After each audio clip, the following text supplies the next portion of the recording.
have no further questions, Your Honor. Commander Pavri, your witness, please. My Lord, मैं miss प्रीति को बाद में cross examine करना चाहूंगा। चलिए बात करते हैं कोर्ट में किसी साक्षी की मतलब किसी विटनेस की एग्जामिनेशन मतलब गवाही किस तरह से ली जाती है।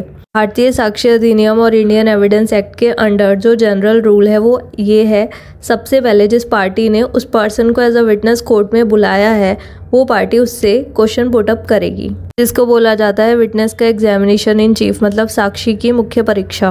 उसके बाद अपोजिट पार्टी को मौका दिया जाता है कि वो उस विटनेस से क्वेश्चंस पुटअप करे। इसको बोला जाता है क्रॉस एग्जामिनेशन या फिर प्रति परीक्षा या जिरे है। उसके बाद जो क्रॉस एग्जामिनेशन मतलब जिरे में सवाल निकल के आए हैं उन सवालों का उत्तर देने के लिए जिस पार्टी ने विटनेस को कॉल किया था वो पार्टी फिर से उसका एग्जामिनेशन करेगी, जिसको बोलते हैं री एग्जामिनेशन या पुनः परीक्षा। तो कोर्ट में इस तरह से एक विटनेस को एग्जामिन किया जाता है, एक विटनेस की गवाही ली जाती है। पर हर केस में जरूरी नहीं है कि मुख्य परीक्षा के बाद एडवर्स पार्टी मतलब अपोजिट पार्टी उस विटनेस को उसी टाइम क्रॉस एग्जामिन करे।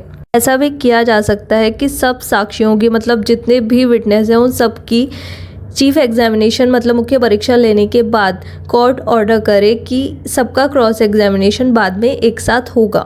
ऐसा सिर्फ कोर्ट की परमिशन से किया जा सकता है और कोर्ट केस के अकॉर्डिंग परमिशन डिनाई भी कर सकता है और परमिशन ग्रांट भी कर सकता है।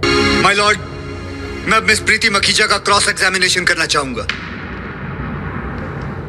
हर केस में विटनेस की एग्जामिनेशन इन चीफ मतलब मुख्य परीक्षा के बाद उसको क्रॉस एग्जामिन करना मतलब उसके साथ जिरह करना अपोजिट पार्टी का राइट है। किस विटनेस को क्रॉस एग्जामिन करना है और किस विटनेस को क्रॉस एग्जामिन नहीं करना ये फुली अपोजिट पार्टी के डिस्क्रिप्शन के ऊपर डिपेंड करता है। कोर्ट अपने ऑर्डर से किसी भी विटनेस का एग्जामिनेशन इन चीफ मतलब मुख्य परीक्षा हो जाने के बाद उसको क्रॉस एग्जामिन करने का राइट अपोजिट पार्टी से नहीं छीन सकता। और कोर्ट किसी केस में डिसाइड कर सकता है कि एक विटनेस का एग्जामिनेशन इन चीफ होने के एकदम बाद उसका क्रॉस एग्जामिनेशन करने की जगह सब विटनेस का एग्जामिनेशन इन चीफ करने के बाद उनका 1 बाय 1 क्रॉस एग्जामिनेशन किया जाए। बट इन केस किसी विटनेस की एग्जामिनेशन इन चीफ मतलब किसी विटनेस की मुख्य परीक्षा हो जाने के बाद उसको क्रॉस एग्जामिन मतलब उसकी जिरह करने की अपोजिट पार्टी को अपॉर्चुनिटी दी ही नहीं गई, तो उस कंडीशन में जो उसने एग्जामिनेशन इन चीफ मतलब मुख्य परीक्षा में जो भी एविडेंस दिया है वो एविडेंस की कोई वैल्यू नहीं होगी अगर उसका क्रॉस एग्जामिन करने की अपॉर्चुनिटी अपोजिट पार्टी को दी ही नहीं गई।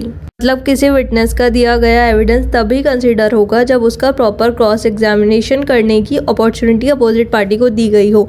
अब क्रॉस एग्जामिन अपोजिट पार्टी ने उस अपॉर्चुनिटी में किया हो या ना किया हो, ये अपोजिट पार्टी के ऊपर डिपेंड